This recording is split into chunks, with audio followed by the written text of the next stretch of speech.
What is happening at my school? My teacher was in the middle of explaining photosynthesis when he stopped mid-sentence and stared at the board like he'd never seen it before. I'm sorry, he said after a long pause. What is photosynthesis? I told my friend Lila when we were in line for lunch, but she was distracted, staring at the cafeteria menu. Since when do we have sushi? The cafeteria had a sushi station, a pasta bar, and a full salad setup. None of that had been there the day before. When Lila asked the lunch lady when the menu changed, she just shrugged. I joked that aliens were clearly taking over our school. But then things got weirder. On Friday, 5 girls from the senior class didn't show up. By Monday, they still hadn't come back. When I brought it up in homeroom, half the class looked at me like I was crazy. I pulled up the school directory on my phone to prove it. Their names were gone. All 5 of them erased from the system. Lila and I went to the main office to report it. The secretary pulled up the records and frowned at her computer screen. I don't see any students by those names, she said. We showed her our phones with old group photos. The girls were right there. She said she'd look into it but seemed more annoyed than concerned. That week, more teachers started acting strange. The Spanish teacher stopped mid-lesson and just stared at her textbook for 5 minutes. The gym teacher forgot what sport we were supposed to be playing. The calculus teacher walked out of class halfway through and didn't come back. Lila thought maybe someone was drugging the staff, and maybe the missing students too. We started paying attention to the teacher's lounge and the water fountains, but we never saw anyone do anything. On Wednesday morning, all the trophies in the display case were different. State championships from years I didn't remember. Names of students I'd never heard of. Awards for sports teams that didn't sound right. I took pictures and compared them to photos I'd taken of the same case last month for the school newspaper. Completely different trophies. Someone had switched them all out. More students stopped showing up. 3 sophomores, 2 juniors, a senior from my English class. I started keeping a list on my phone of everyone who disappeared. By the end of the week, it was up to 15 people. The school website kept changing too. I'd check it one day and the principal's photo would be different. The About Us page would list a different founding year. I took screenshots every time I noticed something new. Lila found old school newspapers in the archive. We spent an afternoon going through them. Articles about events that I didn't remember happening. Photos of assemblies and pep rallies that seemed off. Mentions of clubs and programs that didn't exist anymore. Someone's rewriting everything, Lila said. The records, the website, the newspapers. But why? Thursday afternoon, I was working in the tech booth for the theater when I decided to check the security footage. I wasn't supposed to have access, but I knew the password from helping with school plays. I wanted to see if I could find anything about the missing students. I pulled up footage from the past few weeks and started going through it. The recordings were choppy and glitchy in places. Whole chunks of time seemed to be missing. Other parts looked like they'd been edited, but I couldn't tell how. I found clips of students I recognized walking into the building but never walking out. Teachers entering classrooms, and then the footage would just skip ahead an hour with the room empty. The more I watched, the more wrong it all felt. Not like the footage was fake, but like something had been carefully removed from it. Lila came to the tech booth and I showed her what I'd found. Someone's deleting parts of the recordings, she said. Who has access to this system? I didn't know. Supposedly only the principal and the security company. But clearly someone else had access too. On Friday, I started noticing the same car parked across from the school every morning. A black sedan with tinted windows. It would sit there from 7 a.m. until the first bell and then drive away. I pointed it out to Lila and she took a picture of the license plate. More weird stuff kept happening. Classroom numbers got switched around. Bathroom locations changed floors. My locker combination stopped working, and when I went to the office, they said I'd never been assigned that locker number. I pulled out my phone to show them the locker assignment email from August. The email was gone. I searched my entire inbox. Nothing. Monday morning, Lila found the binders. She texted me to meet her in the library during lunch. She was standing in front of a shelf in the back corner.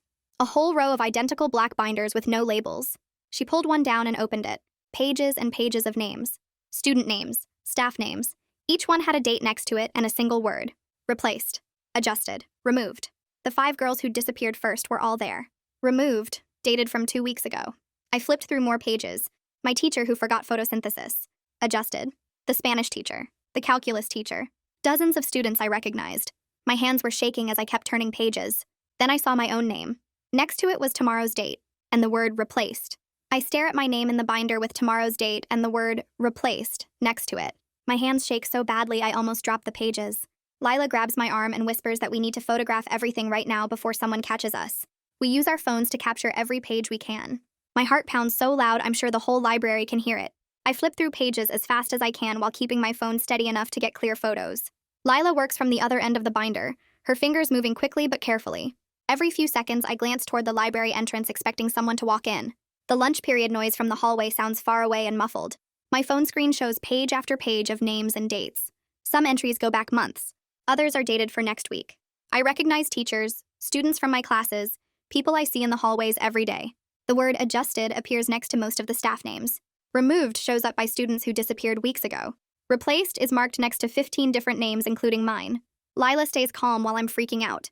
She methodically photographs page after page and uploads them to a private cloud account she creates on the spot. She tells me we need backups of backups, and we should email copies to ourselves from non-school accounts. I follow her lead because I can't think straight.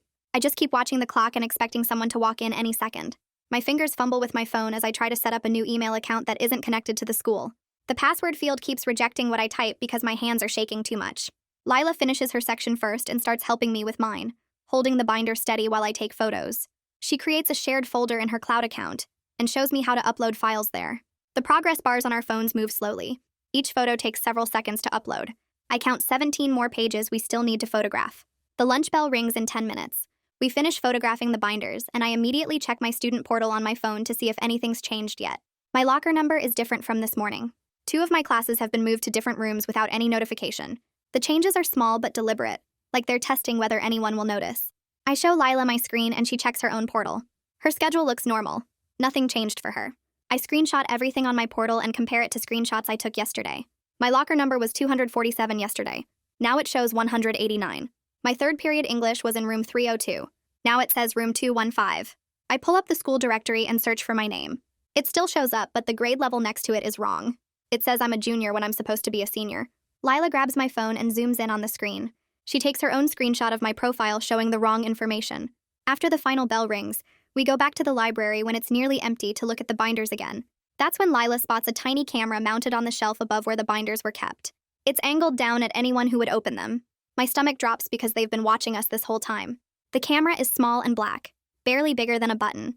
It's positioned behind some books on the top shelf so you wouldn't see it unless you were looking up. Lila points at it without saying anything. We both stare at it for several seconds. Then we walk away trying to act normal.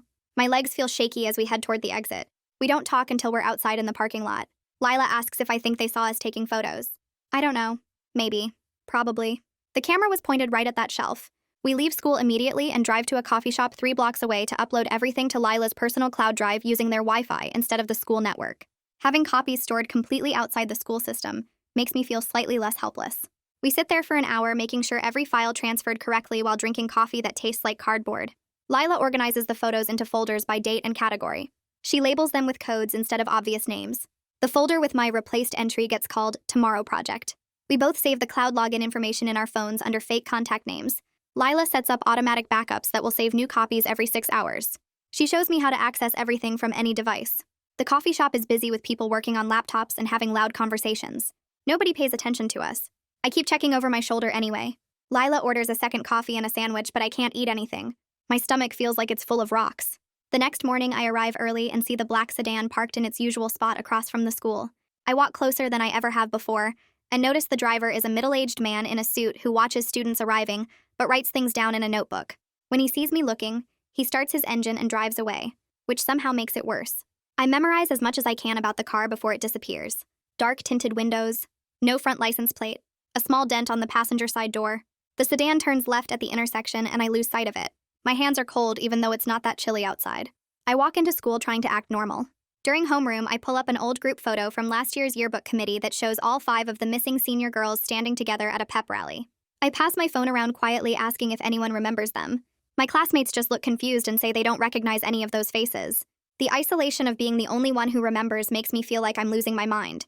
I point at each girl in the photo and say their names. Jessica, Morgan, Ashley, Brianna, Kayla. I describe things they did last year, projects we worked on together, events they attended. My classmates stare at me like I'm making it all up. One guy asks if this is some kind of joke. Another girl says she's never seen those people before in her life. I zoom in on the photo to show their faces more clearly. The yearbook committee logo is visible in the background, proving this photo was taken at our school. But nobody remembers them. Nobody. Between classes, Lila and I huddle in a bathroom stall and make a plan for if my name actually disappears from the system tomorrow. She'll immediately post all our evidence from her personal accounts with timestamps proving I existed as a student here. We agree on a code word she can text me if something happens, and I need to get off campus immediately. The code word is library books, because it sounds normal enough that nobody would question it. Lila programs her phone to send an automatic alert to 3 different email addresses if she texts that phrase. We test it twice to make sure it works. I give her my parents' phone number and my home address in case she needs to reach me outside of school. We synchronize our phones so we both have the same timestamps on everything. During my free period, I sneak back to the theater tech booth and check the security footage again. I look specifically at the main entrance cameras from this week. There are fresh edits around the times students would arrive and leave. Whole chunks of footage are just gone or replaced with loops. Someone is actively scrubbing the recordings to hide what's happening to students. I find a clip from Monday morning that shows students walking in, but the timestamp jumps forward 20 minutes with no transition. The same students appear in the same positions like the video was paused. Another clip from Wednesday afternoon cuts out completely for an hour. When it comes back, the hallway is empty, but it should have been full of students. I download as many unedited clips as I can find to a flash drive I brought from home. The files are huge and take forever to copy. I go to the main office during mid-morning and calmly ask why my locker was deactivated without warning. The secretary looks at her computer and tells me I was never assigned that locker number. She shows me a screen that lists a completely different locker. I show her the assignment email from August on my phone, but she just says their system must be correct, and I should use the new locker. She prints out a new locker assignment slip with number 189 and a combination I've never seen before. I take the slip even though I know my real locker is 247. I walk to locker 189 and try the combination. It opens to an empty space that smells like metal and dust. Someone else's old stickers are still stuck to the inside of the door. I walk back to locker 247 where all my stuff actually is. My combination still works. My books and jacket are right where I left them this morning. But according to the school system, this locker doesn't belong to me anymore.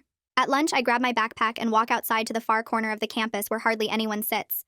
I pull out my phone and turn on the hotspot, because I don't trust the school Wi-Fi anymore. My fingers shake as I create a brand new Gmail account with a username that has nothing to do with my real name. I start forwarding every screenshot and photo I've taken to this new email address. The trophy case photos, the binder pages, the security footage clips, the list of missing students, everything. I type Lila's personal email address into the CC field and hit send on batch after batch of evidence. Then I screenshot the sent messages showing the timestamps and recipients. I save those screenshots to 3 different cloud accounts. The whole time I keep looking up from my phone expecting a teacher or administrator to walk over and demand to know what I'm doing. My sandwich sits untouched in my lap. Every time someone walks past my bench, my heart jumps into my throat. I send one more batch of emails and then close everything out and delete my browser history, even though I know that probably doesn't matter if they're monitoring the network. The bell rings for 5th period and I stuff my phone in my pocket and head to class trying to look normal even though my hands won't stop shaking. After school, I practically run to the library. I need to see those binders again. I need to photograph more pages and document everything before they disappear. I push through the doors and head straight to the back corner where Lila found them this morning. The shelf is completely empty. Not just the binders, but everything that was on that entire section of shelving. I check the shelf above it and the shelf below it thinking maybe someone moved them. Nothing. I walk along the nearby shelves scanning every spine and checking behind books. The binders are gone. My chest gets tight and I can't breathe right. I sit down on the floor right there in the aisle because my legs feel wobbly. The panic hits me so hard that black spots swim in my vision. I put my head between my knees and try to count my breaths like my counselor taught me. Someone removed those binders in the last 6 hours. They knew we found them. They knew we were looking. I'm sitting there trying not to completely lose it, when I notice a book cart pushed against the wall about 10 feet away. There's something dark shoved under the bottom shelf of the cart like someone hid it in a hurry. I crawl over on my hands and knees and pull it out. It's one of the black binders. A yellow sticky note is stuck to the cover. The handwriting is small and neat and says, "Archives, ask quietly," but I don't recognize who wrote it. I look around to make sure nobody's watching, and then I shove the binder into my backpack and zip it closed. My heart is pounding, so hard I can hear it in my ears. Someone left this for me. Someone who knows what's happening and wants to help but can't do it openly. I walk to the circulation desk where Natalie Corey is scanning returned books. She's worked at the school library for years, and she's always been nice to me. I wait until the other students near the desk walk away, and then I lean in close and quietly ask her about the archives.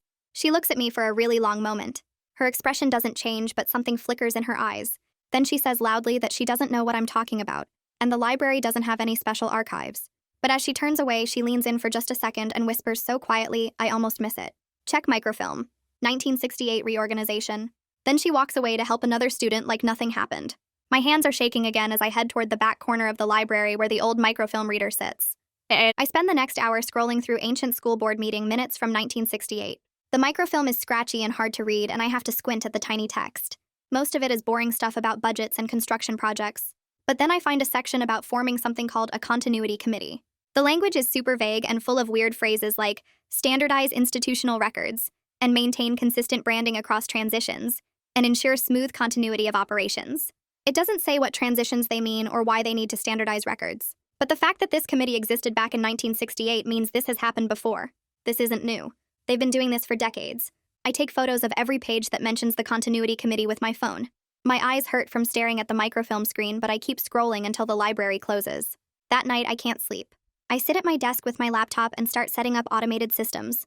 I create triggers that check the school database every single hour to see if my student ID number is still active. If anything changes or if my ID gets deleted, the system will automatically send everything we've collected to a list of email addresses.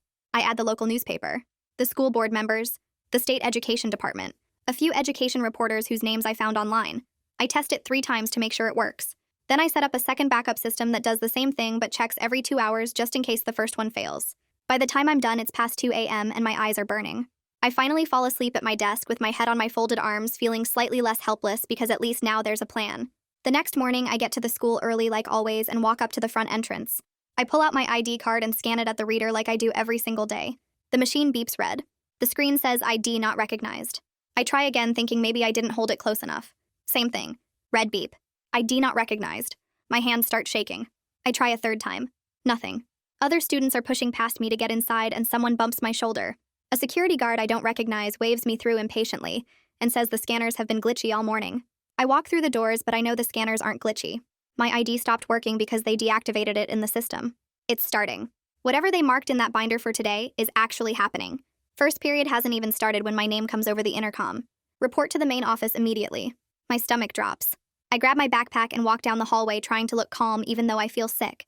When I get to the office, there's a woman sitting in the principal's chair that I've never seen before. She's wearing a gray suit and her hair is pulled back tight. She smiles at me, but it doesn't reach her eyes. She introduces herself as the acting administrator and says there's been an enrollment audit. There are some problems with my records that need to be fixed. She keeps using words like discrepancies and inconsistencies. She says we need to resolve this today. The way she looks at me makes my skin crawl. Everything about this feels wrong. I sit down in the chair across from her desk and try to keep my face blank. While I'm sitting there trying not to panic, my phone buzzes in my pocket. I pull it out and see 3 texts from Lila. She's seeing weird changes in the student portal.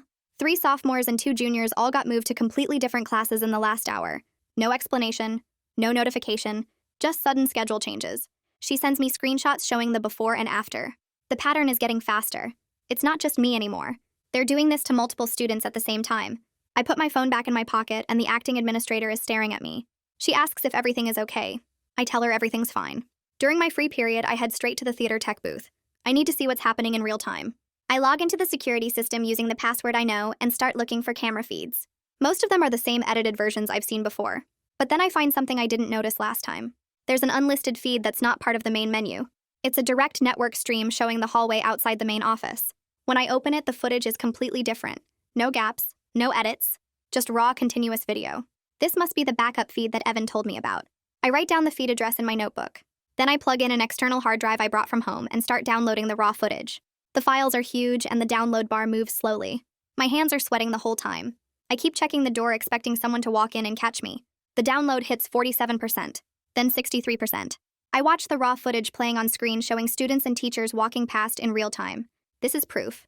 This is actual evidence of what the hallways really look like before they edit everything out. The download bar hits 89%, and I'm checking the door every few seconds expecting someone to walk in. At 94%, I hear footsteps in the hallway, and I yank the external drive out even though the transfer isn't done. I shove the drive in my backpack and close all the windows on the computer screen just as the door opens. It's just a student looking for the drama club sponsor. I tell them I haven't seen anyone, and they leave. My hands won't stop shaking as I pack up my stuff and get out of there. Between classes, I see Carlos Melton in the hallway near his classroom, and I walk up to him trying to look normal. I ask him quietly if he's noticed anything strange happening at the school lately. He stops mid-sentence like someone hit pause on him. His eyes go up to the ceiling camera mounted in the corner, and he stares at it for a second. Then he looks back at me and says very carefully that he can't help me with that. The way he says it makes my stomach drop. His eyes look scared. Not confused or annoyed, but actually scared. He walks into his classroom and closes the door before I can say anything else. The teachers know something. They have to. But they're too afraid to talk about it. At lunch, I walk past the main hallway trophy case on my way to meet Lila, and I stop so fast that someone behind me almost runs into me. Every single trophy and plaque has been replaced again. I was here yesterday morning, and these are completely different. The new ones show state championships from 2003 and 2007 and 2015. Years that don't match our school's actual history. Names of students I've never heard of. A volleyball championship for a team that doesn't exist. I pull out my phone and start taking photos of everything. I turn on the timestamp feature so the photos show the exact date and time. Then I pull up the pictures I took last month for the school newspaper when I was doing a feature on athletics. Completely different trophies. Different years. Different names. Different sports. Someone replaced all of them overnight and no one else seems to notice or care. Students walk past the case without even looking. I take more photos, making sure to capture every plaque and every trophy from multiple angles. After school, I go straight home instead of staying for newspaper club. I sit at my desk and create a new email account using a fake name and a VPN so it can't be traced back to me. I search for Caitlin Huff and find her reporter profile on the local news website. She covers education and school board meetings. I've read some of her articles online before. I write an email keeping it vague but including the important parts. Unexplained student disappearances, systematic records manipulation, security footage being edited. I don't give my name or my school's name. I just say it's happening at a local high school and someone needs to investigate. I don't expect her to respond, but I need someone outside the school to know something is wrong. I hit send and then clear my browser history. That evening, I go back to the library right before it closes to look at the microfilm again. I'm sitting at the reader scrolling through old board meeting minutes when Natalie Corey walks past my table. She doesn't look at me, but she drops a folded piece of paper next to my backpack. I don't pick it up right away. I wait until she's gone, and then I grab it and shove it in my pocket. I pack up my stuff and leave. When I get to my car, I unfold the paper. There's a phone number written in pen and the words, "District vendor off campus, only careful." She's risking her job to help me. I need to be smart about how I use this.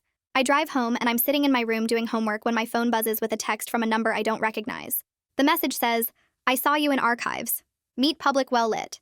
20 minutes maximum." Then it gives me the address of a cafe downtown and says to be there in 30 minutes. My heart starts racing. This could be a trap, but it could also be someone who wants to help. I grab my car keys and tell my parent I'm meeting Lila to study. They barely look up from their phone. I drive to the cafe and park on the street where there are lots of other cars. The cafe is busy and loud with people talking and the espresso machine hissing. A guy in his 30s wearing a polo shirt with a tech company logo waves me over to a corner table. He introduces himself as Evan Burke and says he's a contractor who helps maintain the district's student information system. He looks nervous. His eyes keep moving around the cafe like he's checking to see if anyone is watching us. He explains that the Continuity Pilot is a program to standardize records and branding across schools. It's supposed to improve metrics and reduce liability exposure for the district. He stirs his coffee but doesn't drink it. I ask him what the words in the binder mean. He leans forward a little and explains in a low voice. Removed means students were transferred to off-books alternative programs that don't show up in official enrollment counts. Adjusted means staff members had behavior notes or complaints scrubbed from their files. Replaced means a student's enrollment record will be substituted with someone else's to maintain consistent numbers for state reporting. My stomach feels sick. He keeps talking and tells me the real reason they scrub the security camera footage. It's to avoid liability for incidents that happen on campus.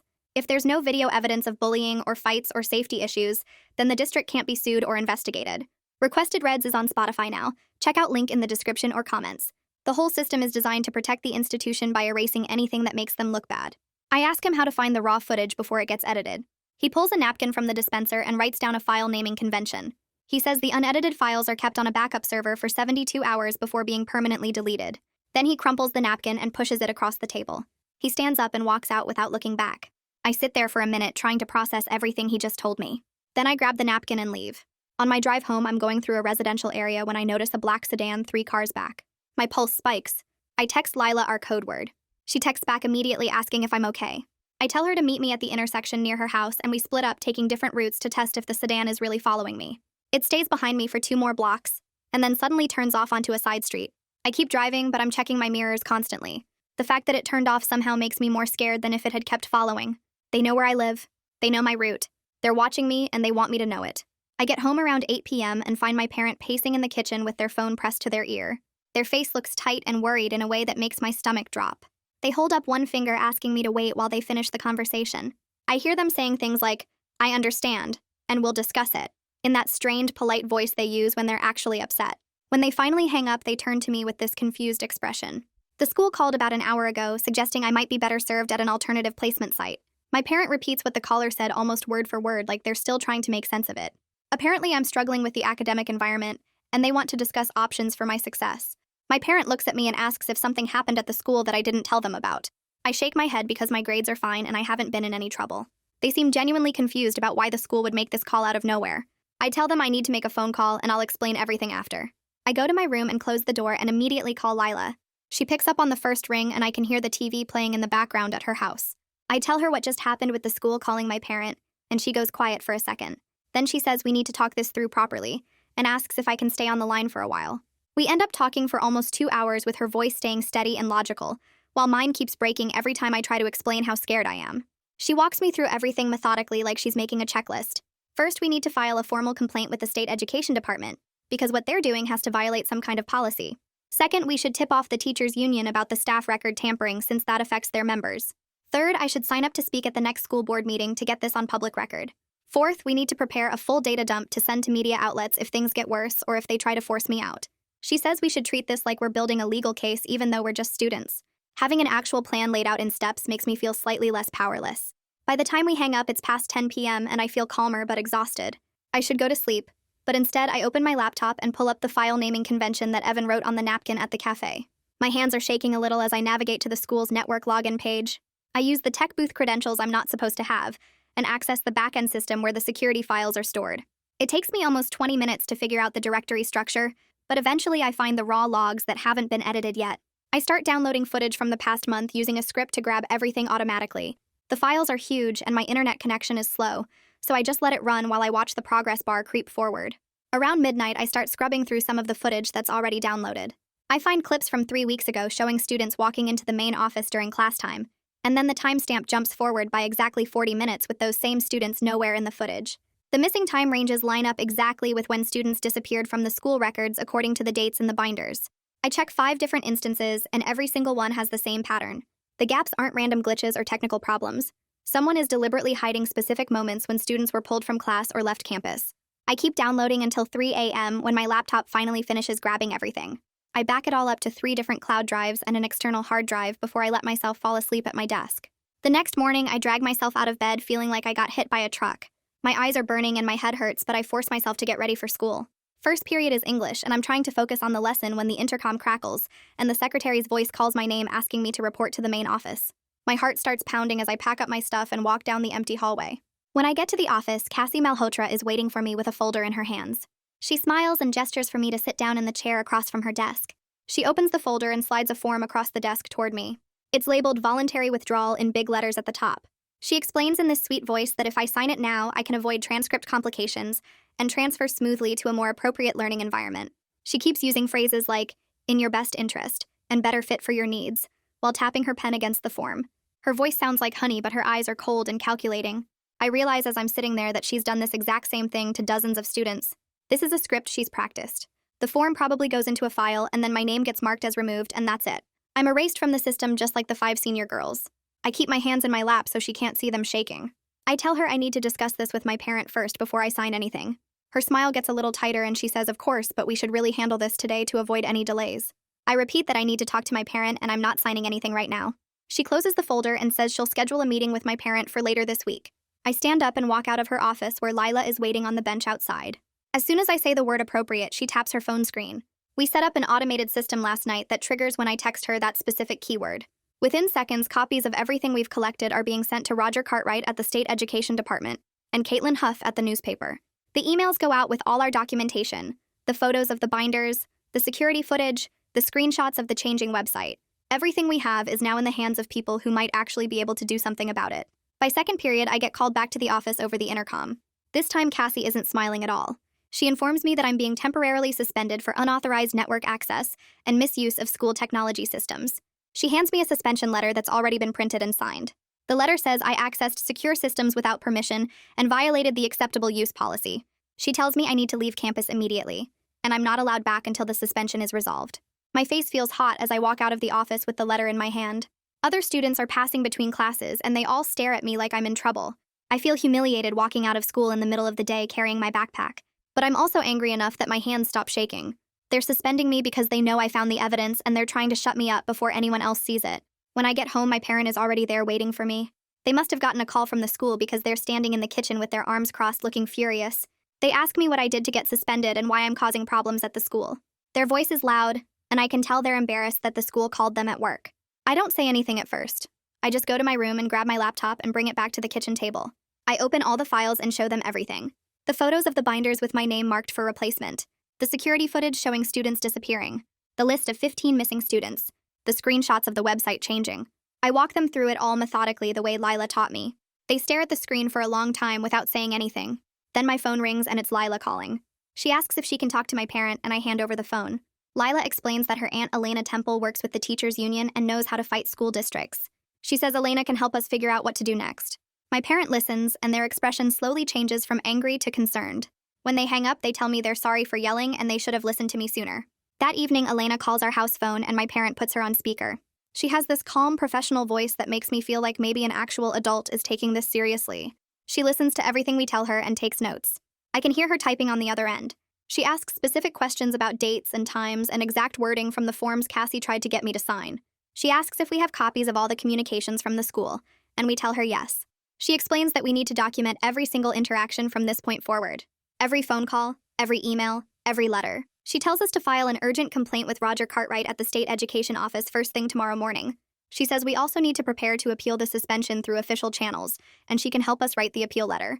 Her calm confidence makes me feel like maybe adults can actually help instead of just making things worse. She says she'll call us back tomorrow after she's had time to review everything we sent her. When we hang up, I feel a little bit of hope for the first time in days. Lila comes over later that evening with poster board and markers and printed screenshots. We spread everything out on my bedroom floor and start building a detailed timeline. We write dates across the top of the poster board and start placing events underneath them. Trophy case changes on this date, website edits on that date, students disappearing on these dates. We draw lines connecting related events with different colored markers. The Spanish teacher acting strange connects to the adjusted notation in the binder. The 5 senior girls disappearing connects to the removed entries. My locker getting deactivated connects to the system changes. We print out screenshots with timestamps and tape them to the board under the relevant dates. Seeing it all laid out visually makes the pattern impossible to ignore. This isn't random. This isn't a coincidence. Someone has been systematically changing records and removing students for weeks, and they've been covering their tracks the whole time. Late that night after Lila goes home, I help her set up the anonymous post from my laptop. We create a burner account on a local community forum where parents talk about school issues. We write up a summary of everything that's happened, but we keep our names out of it. We include enough detail to be credible, like specific dates and the names of missing students, but we don't mention the binders or the security footage because we don't want to tip off the school about what evidence we have. We also post the same thing on a state education watchdog site that tracks problems with school districts. Lila schedules both posts to go live at 6 a.m., so they'll be up before school starts. I lie in bed that night unable to sleep, checking my phone every few minutes. At 6:02 a.m., the posts go live. By 7 a.m., the community forum post has been shared 15 times.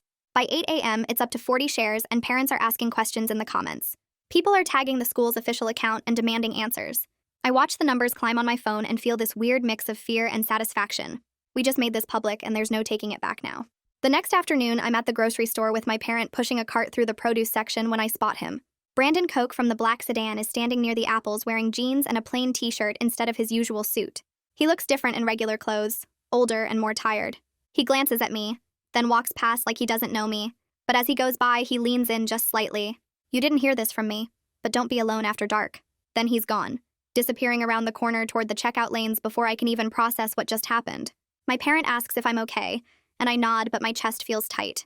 The warning makes everything feel more real and more dangerous than it did when I was just collecting evidence from my laptop. Back at the library during my suspension, I'm sitting at a table in the corner pretending to work on homework when Natalie walks past. She's carrying a stack of books to reshelve and doesn't look at me directly, but as she passes my table, she sets down a manila envelope next to my backpack. I wait until she's gone before opening it. Inside are photocopies of what looks like an official memo, but huge sections are blacked out with marker. I can only read fragments. Continuity protocol appears at the top. Further down, I make out enrollment optimization and liability reduction through record standardization. The rest is just black lines, but it's enough. This proves the program exists in writing, that someone created official documentation for what they're doing. I take pictures of every page with my phone and upload them immediately to 3 different cloud accounts. That evening, an email comes through from Caitlin Huff with the subject line interview request. She says she's been following up on the anonymous tip and wants to hear my story directly. I spend an hour typing and retyping my response, thinking through every condition I need before I agree to talk. I'll speak on record if she protects my identity until the story publishes. I need her to include information about all the other missing students, not just focus on my case. And she has to run the piece even if the district threatens legal action or tries to kill the story. I hit send and wait, refreshing my inbox every few minutes. Her response comes back within 20 minutes. She agrees to all my terms and suggests we meet next week. 2 days later, Lila and I walk into the school board meeting together. The room is set up with rows of chairs facing a long table where the board members sit. There are maybe 30 people in the audience, mostly parents and a few teachers. We sign up for public comment on the sheet by the door and take seats in the back. When my turn comes, I walk up to the microphone at the front of the room. My notes are shaking in my hands so badly the paper makes a rattling sound. I start describing what we found. The binders in the library with student names marked as removed or adjusted or replaced. The 5 senior girls who disappeared from all school records. The systematic manipulation of security footage and student databases. I'm maybe 2 minutes into my statement when Cassie stands up from where she's sitting along the side wall. She interrupts, citing student privacy concerns and safety protocols, saying I shouldn't be discussing confidential records in a public forum. But several board members look uncomfortable. One woman in the middle asks Cassie to let me finish. Another man leans forward and tells me to continue. I push through the rest of my statement, my voice getting steadier as I go. After the meeting ends, people are standing around in small groups talking. Carlos catches up with me in the hallway as I'm heading toward the exit. He doesn't say anything, just slips a folded piece of paper into my hand and keeps walking. I wait until I'm in Lila's car before unfolding it. It's a printed list of 17 names, each one marked as withdrawn in the system. I recognize every single one. Students who were in my classes or who I'd see in the hallways. All of them gone this semester. Carlos just gave me proof that the withdrawals are real and documented. Late that night, I'm lying in bed scrolling through my phone when an encrypted message pops up from Evan. He sent a redacted audit schedule through some secure app I had to download. The schedule shows that tomorrow the district is planning something called a building-wide data synchronization. The notes say it's to align all records with the continuity system. His message ends with a warning. This is when they'll finalize changes and purge backup files. We have less than 24 hours before evidence disappears permanently. I screenshot everything and send copies to Lila, then lie awake for hours trying to figure out what we can possibly do in one day. The next morning, I wake up to a direct message on social media from someone named Gracelyn Boyer. She says she's the parent of one of the missing senior girls. Her daughter was offered a placement at an alternative program before vanishing from the school records completely. The family has been trying to get answers for weeks, but the district keeps giving them different explanations. Reading her message makes me feel sick because this isn't just about databases and records anymore. This is happening to real families who are desperate and confused and getting stonewalled by the same people who are supposed to help them. I arrive at the school that morning to find workers in the main hallway installing new signs. The logo is slightly different. The colors shifted just enough that you'd only notice if you were looking for it. Over the intercom, the principal announces that today is rebranding day to celebrate improvements from the pilot program. Students walk past the changes barely noticing, too focused on getting to class or checking their phones. But I take photos of every new sign and logo, making sure the timestamps are visible. During lunch, Lila and I walk through the building with our phones out. We photograph the new trophy cases that were installed overnight, the updated plaques on the walls, the revised mission statement posted by the office. Then we pull up our archive of photos from previous weeks and screenshot them side by side with today's versions. We access the school website on our phones and compare the current version to cached pages from last month. Every piece of documentation might matter when this goes public. That afternoon, I'm sitting in the public library working on actual homework when an email notification pops up. It's from Roger Cartwright at the State Education Investigator's Office. He's officially opened a case file based on our complaint. The email includes an intake number and says preliminary review shows sufficient concerns to warrant a formal inquiry. It's the first time an official authority has acknowledged that something is actually wrong, that we're not just paranoid students making things up.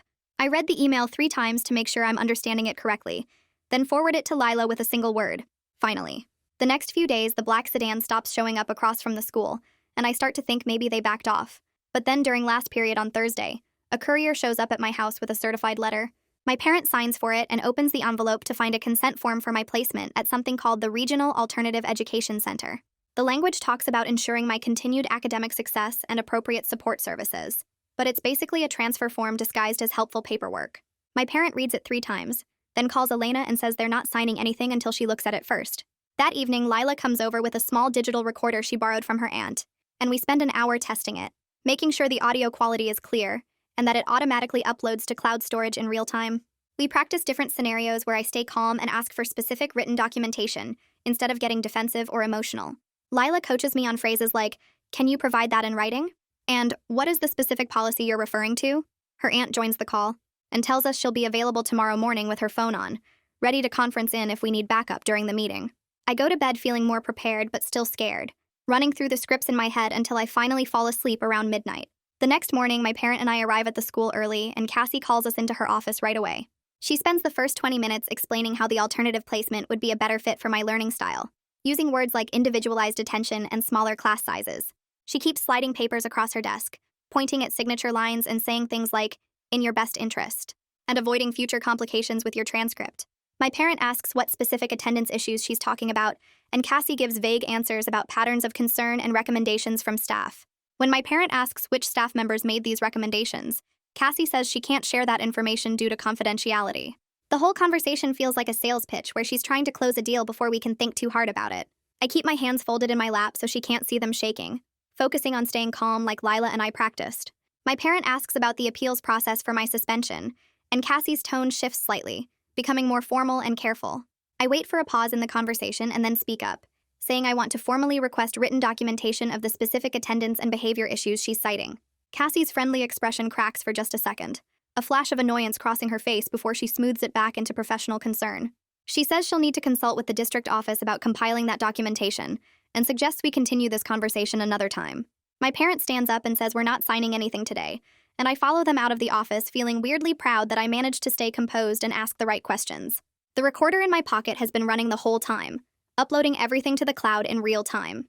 Minutes after we leave the building, I text Lila our code word, and she immediately forwards the audio file to Roger at the State Education Department. She sends a copy to Caitlin too, with timestamps highlighting the parts where Cassie used coercive language without providing any specific justification for the transfer. I'm sitting in the car with my parent when my phone buzzes with an email from Roger saying the recording strengthens the case significantly, and he's escalating the investigation to include formal interviews with district administrators. Relief floods through me so intensely I have to close my eyes for a second. But I know we're not actually safe yet, because the district could still find other ways to retaliate. That afternoon, the district sends out an official announcement saying they're temporarily suspending the continuity pilot program, pending an external review of procedures and protocols. The statement is carefully worded to avoid admitting any actual wrongdoing, using phrases like, in the interest of transparency, and commitment to continuous improvement. Students start talking in the hallways between classes, confused about why the new branding is being paused and whether it means anything for their schedules.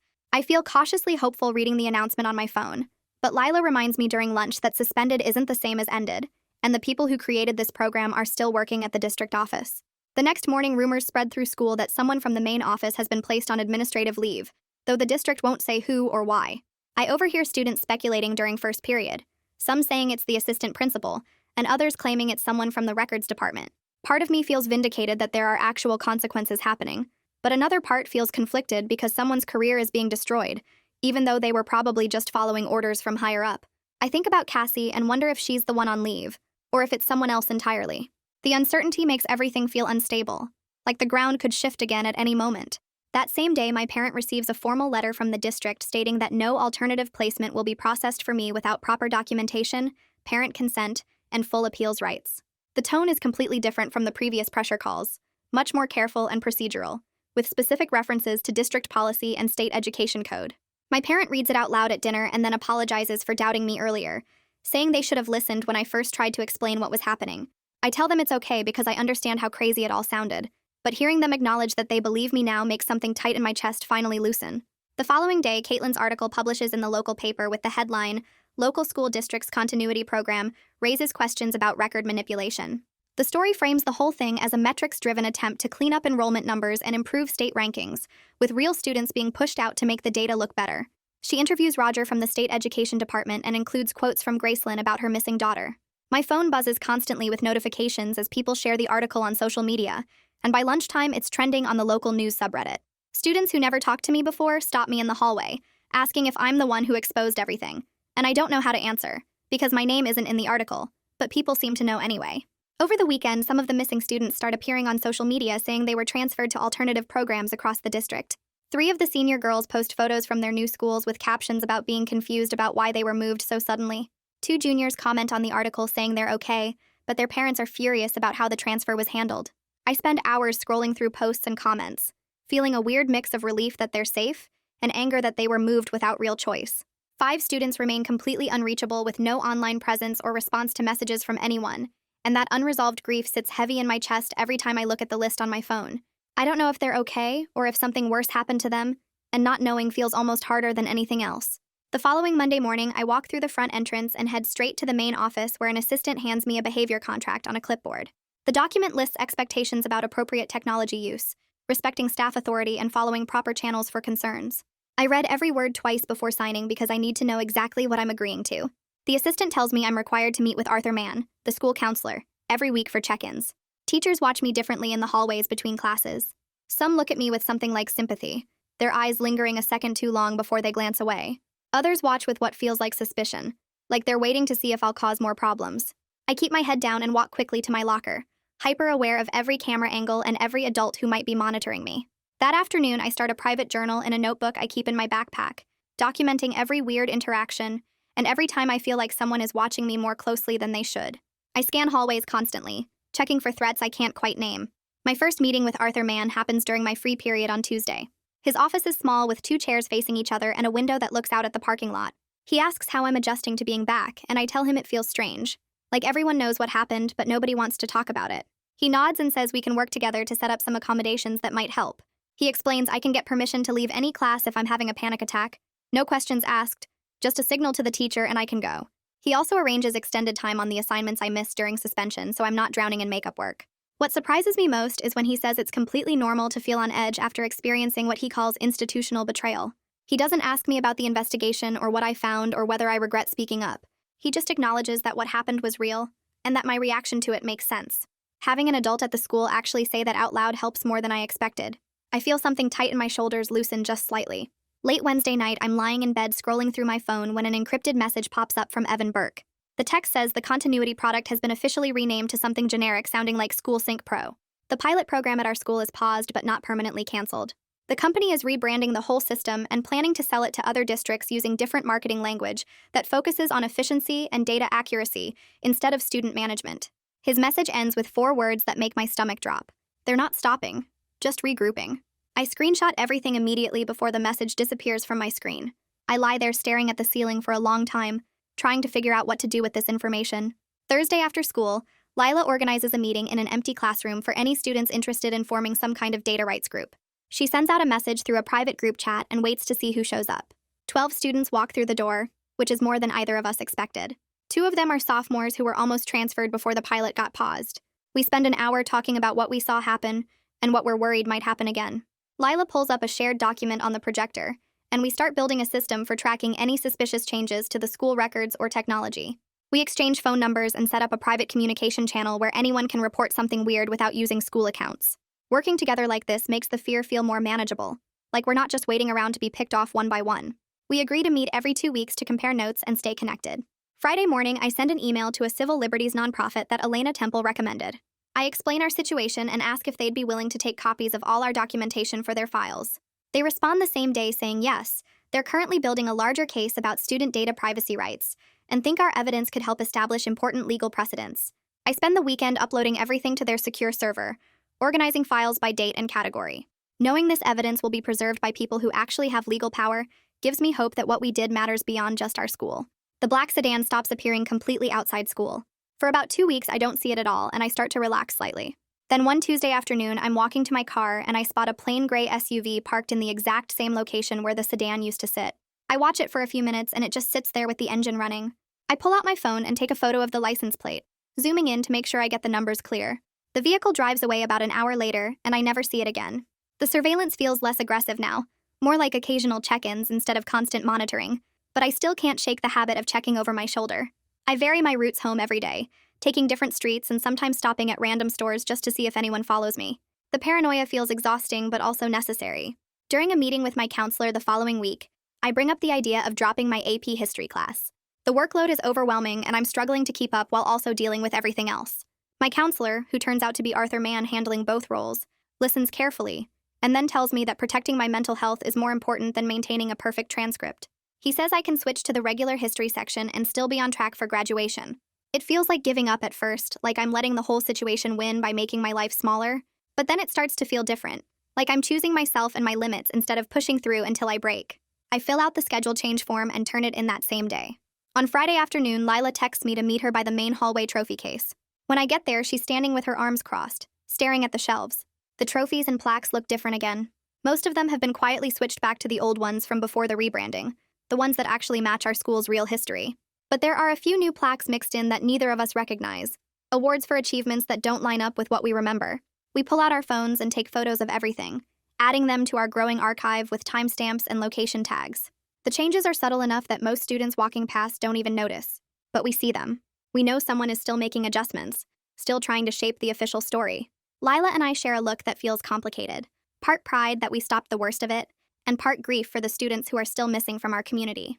That weekend, we sit at my kitchen table with our laptops and create a shared calendar with monthly reminders. We set up alerts to check school records on the first of every month, review security footage access logs, and verify that students who should be enrolled are still showing up in the system. We promise each other we'll keep collecting receipts and staying alert. The pilot might be paused, but the people who created it are still working here, still in positions of power. We're not celebrating victory or pretending this is over. We're committing to something more like sustainable, watchful resistance. We changed something important by speaking up, and we're not going to let that progress slip away just because it's exhausting to stay vigilant. The fight isn't completely over, and maybe it never will be. But at least now we're not fighting it alone. That's how it went for me. But your version's probably way better. What would you have done differently? Drop a comment. I'll be reading through them later. You guys always come up with the best takes.